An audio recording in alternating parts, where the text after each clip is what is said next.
An interesting factor in UK politics recently has been that trade unions, striking, and other kinds of protests have become an important issue, have become influential, and have attracted a lot of media and political attention. Part of the cause of all of this is the economic difficulties that the UK has been experiencing. There are a number of factors at work there. It's partly a knock-on of the pandemic and the effect that's had on the economy. It's partly a consequence of the war in Ukraine and the implications that had for the cost of fuel and heating bills.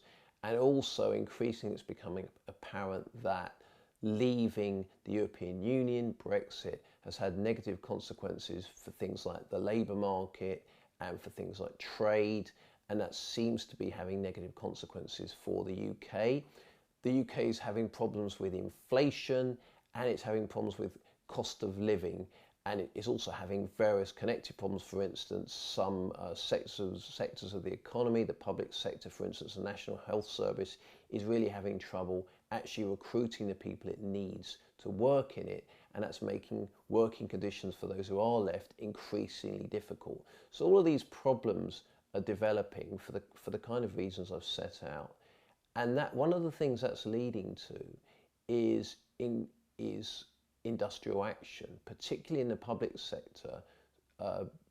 Trade unions are taking action, including strikes and actions short of strikes that are intended to cause disruption and pressurise their employer to give them better terms and conditions. So that might be salary increases, but it also might mean different ways of working that they would prefer and improve conditions. That's going on, and it's become a very significant political factor. It's a problem for the Conservative government because they don't want to see this kind of disruption taking place. It might undermine confidence in them. And on the other hand, they don't necessarily want to meet the financial demands of the unions because they may feel that they can't be afforded. On the other hand, the Conservative government might also think that if it's seen to take a tough stand against the unions, that will make it more popular, and that might be the way in which they've played it. But that's a risky game, because if we look at some of the groups that are striking, for instance nurses, they can command quite a high level of public sympathy, so that could backfire on the government. So that's what's going on. We're seeing nurses striking, we're seeing transport workers striking, we're also seeing other groups such as teachers now taking industrial action, and also college lecturers such as myself are also taking action as well. So there's a lot of different groups, postal workers, going out on strike, causing significant amounts of disruption. And they've actually got quite good at coordinating their action to maximise the disruption. So that's an interesting rise, I think, of the unions as a political force. In UK history, the unions were once regarded as a very powerful political force. For instance, in the 1970s, they played a part in actually bringing down a Conservative government. In 1974, the Edward Heath government was brought down partly by a miners' strike. So in the past, they've been powerful, they've been seen as a real force to be reckoned with, but then various legislative changes introduced by the Conservative government elected in 1979 undermined their power, and they became less of that kind of influence on the political scene. But now they seem to be making a bit of a comeback and regaining the political force they once had. That leads on to the other of the main two parties, the Labour Party.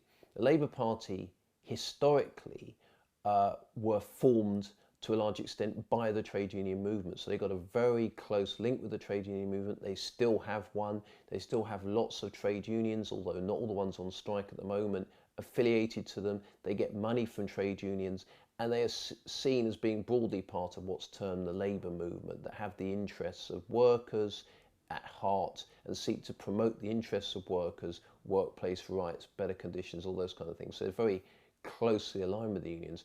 On the other hand, politically, Labour, as a party that's seeking power and seeking to form a government that will govern for the whole country, don't want to be seen to be too close to the trade unions. So it puts them in a slightly tricky position, because they want to say, Sir Keir Starmer, leader of the Labour Party, will want to be able to say, when I'm Prime Minister, I will govern for the whole country, not just for the trade unions, and if necessary, I will take a tough line with the trade unions. I won't just give them anything they want. So there's some challenges there for them. And this also raises some interesting political issues. The Conservative Party are talking about introducing legislation that will make it harder to strike, or that will require people striking in important bits of the economy to provide a basic level of service, to make sure that that all services, for instance, in the NHS aren't withdrawn in a problematic way. So there's that issue going, which in turn creates a dilemma for Labour about how they respond to it. They seem to be saying they won't agree to that kind of legislation, but it sets up an interesting political dynamic. This leads us into another area of political activism that goes beyond just the regular activities like voting or being in a party, and that's political protest. There's been growing controversy around techniques used by political protest movements. For instance, environmentalists, they're not the only people doing it. For instance, there are anti-vaccine campaigners, there are a range of groups, but the environmental protesters have attracted a lot of attention. The techniques they use, again, designed to maximize disruption, that's the idea, perhaps blocking roads, things like that. And again, the Conservative Party have taken legislative measures and are taking legislative measures which they say will stop irresponsible protesting, will stop abuse of the right to protest. So these are ongoing issues, and I think we're going to see over coming months continuing clash between a government which wants to be seen to be tough on certain issues and trade unions and protesters who are determined to make their point.